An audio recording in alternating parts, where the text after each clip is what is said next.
I started as a nuclear disarmament activist in the 80s. That's how I met Liz Walker.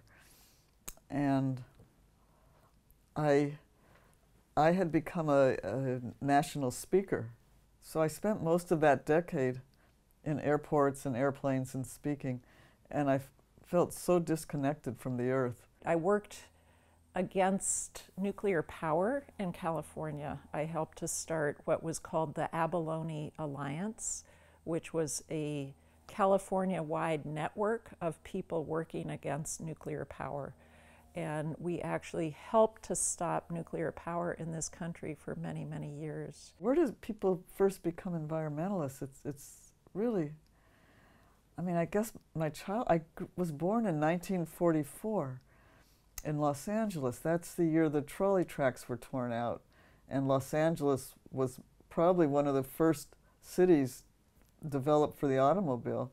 When I was growing up, my mother had a big garden. We grew all the vegetables that we ate. We used to compost everything long before it was familiar to people. I watched the whole city sprawl out. I watched all the cherry orchards and orange groves getting bulldozed and housing developments put in and roads everywhere and freeways. And so I spent a lot of my childhood in cars, on freeways, breathing a lot of smog. And then I spent my summers in the mountains at a summer camp high up in the mountains and just loved. I think that's where I got my love of nature and appreciating the importance of wild nature. In 1990, I was involved in helping to organize a walk across the United States from Los Angeles to New York City. There were 150 of us. My friend Joan Beaucaire, who was from Ithaca, New York, invited me to help her organize this walk. What I really love doing is walking, and I just needed to walk. We walked for 9 months, 150 people from 6 different countries, and we were walking for the environment. We stopped in about 200 cities along the way, and we're really trying to raise consciousness about the environmental crisis. That was in 1990. Things have gotten a lot worse since then. It was the year of Earth Day, 20-year anniversary of Earth Day, so I could have made any focus, although the environment seemed like the overriding. I felt very deeply sad about what we were doing to the earth, so it just made sense to walk for the environment. During the course of that walk, Joan started having this dream about creating an environmental village. And we would have long talks about it, but she had an idea of creating an eco-city of 50,000 people. I thought, that's crazy, there's no way we could do that. I said, Joan, if you made it smaller, I would be interested. So she said, well, maybe 5,000 people.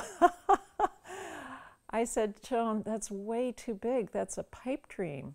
She said, well, how about 500 people? And I said, Joan, we're on. I started the walk. I thought I might walk the rest of my life, just be a lifelong walker. I loved walking at that time.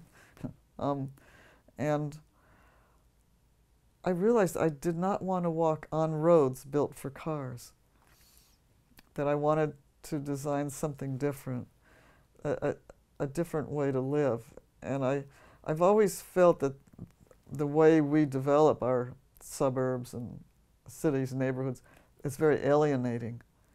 That people have it's all designed for minimal contact. And there was just tremendous loneliness and alienation. And people are just deeply alone in this country.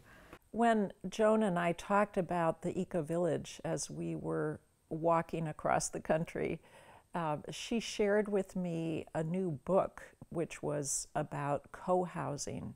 Co-housing is a community-oriented form of housing that is very popular in some countries in Europe. It started in Denmark. And at that time, there were no co-housing communities in this country. I got very excited about that idea. in what I was going to build, we were going to use that model because they'd been doing it for 20 years. They knew how to do it. And it's really hard. The social, organizational side can be so tricky. So when I did talk about this was going to happen, I just, a given, non-negotiable, we're going to use the model of co-housing. Later, after the walk was over, Joan called me up by phone and she said, Liz, I am going to start an eco-village in Ithaca, New York. Are you interested? And my response was, my heart jumped. And my immediate thought was, yes, of course. Then I felt that I really needed to check in with spirit about it. So I went to the top of the hill where I lived in San Francisco. There's a beautiful view of the Golden Gate Bridge and the ocean and the bay, San Francisco Bay. And I meditated and I really asked, is this the right thing for me to be doing? And the answer was yes. This is what you were meant to do with your life.